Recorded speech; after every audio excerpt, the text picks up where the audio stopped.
1절 말씀 우리 한 목소리로 함께 읽도록 합니다.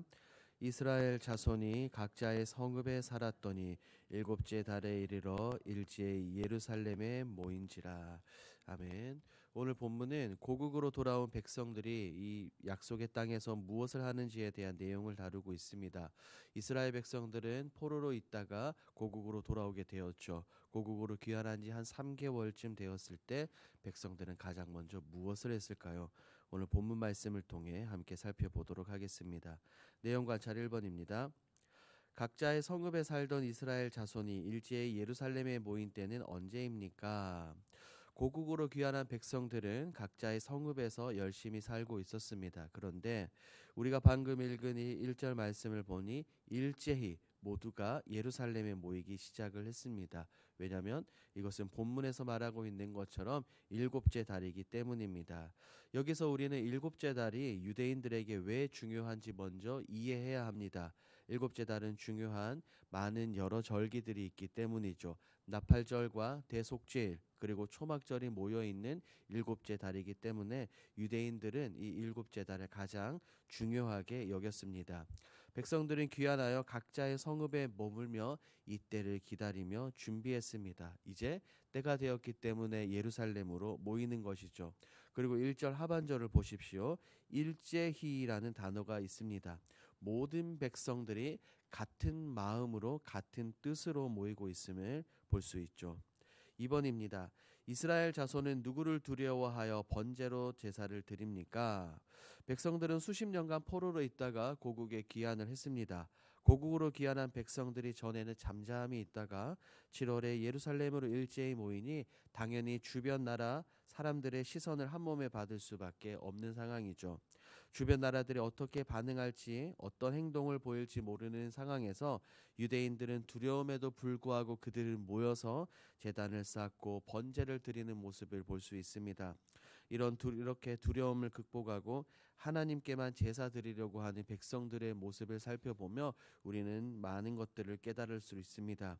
그들에게 다시 주어진 기회, 다시 시작된 삶 가운데서 다른 것이 아니라 오직 살아계신 하나님만 바라보며 하나님만 섬기고자 하는 백성들의 모습을 살펴볼 수 있습니다. 3번입니다. 이스라엘 자손을 왜 성전 지대도 미쳐놓지 못한 상태에서 초막절을 정성껏 지킵니까?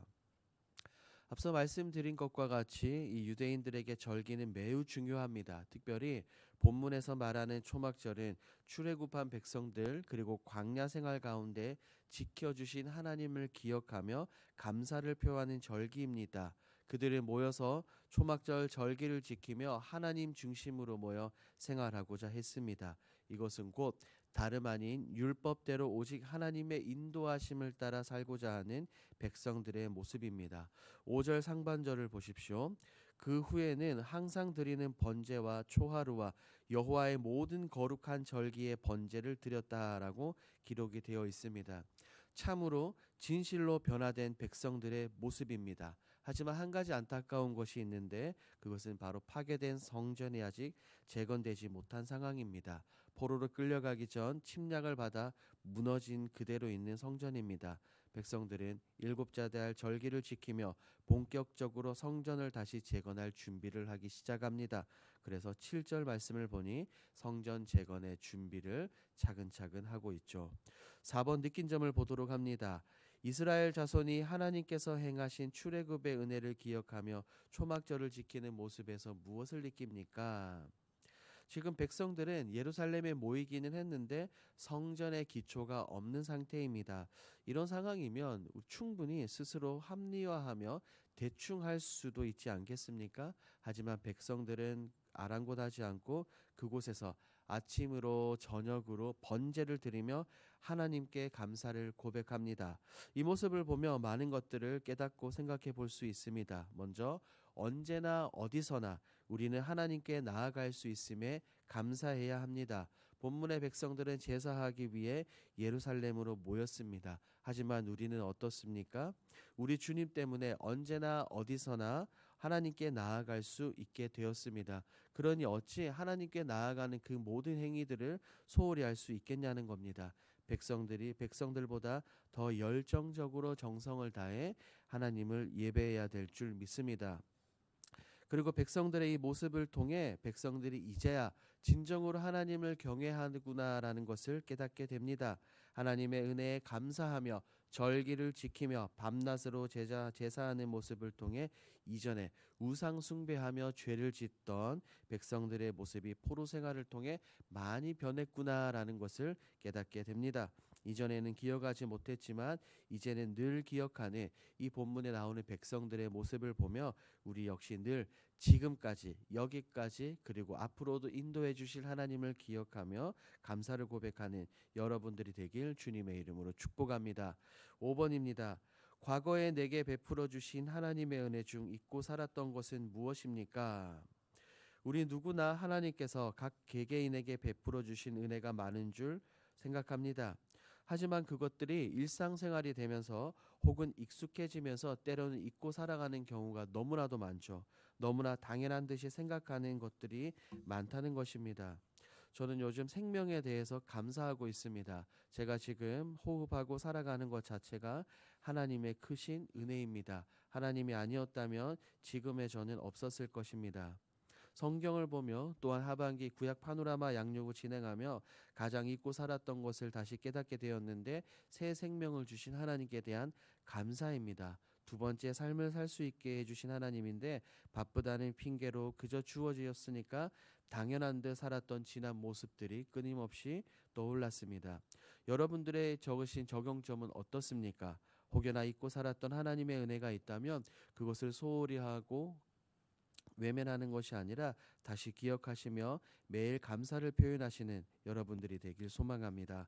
5-1번입니다. 오늘 내게 맡겨진 사명을 너끈히 감당하기 위해 기념해야 할 나만의 절기는 무엇입니까? 본문에 나오는 백성들은 잠시 솜을 고르고 제단을 쌓고 그들은 아침 저녁으로 날마다 제사를 드렸습니다. 우리는 분명히 이와 같은 모습들을 가져야 하죠. 하나님 앞에서 겸비하며 드릴 수 있는 자신들만의 고백점을 분명하게 찾아야 합니다. 백성들은 절기를 회복하며 아침 저녁으로 번제를 드렸습니다. 우리 모두는 이와 같이 하나님 앞에서 할 수 있는 많은 것들을 최선을 다해서 해야 될 줄 믿습니다.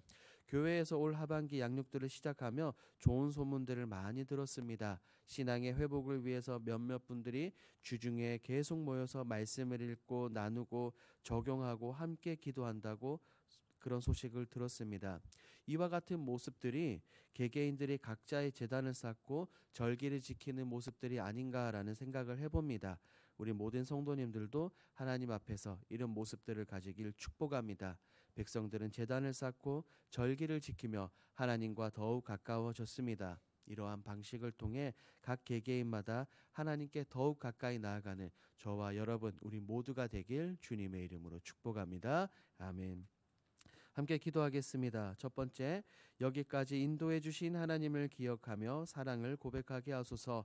두 번째, 주님께서 이전에 베푸신 은혜를 기억하고 오늘 내게 맡겨진 사명을 온전히 감당하게 하소서. 세 번째, 다음 세대들의 마음판에 예수 그리스도의 십자가와 변치 않는 하나님의 말씀만이 새겨지게 하옵소서.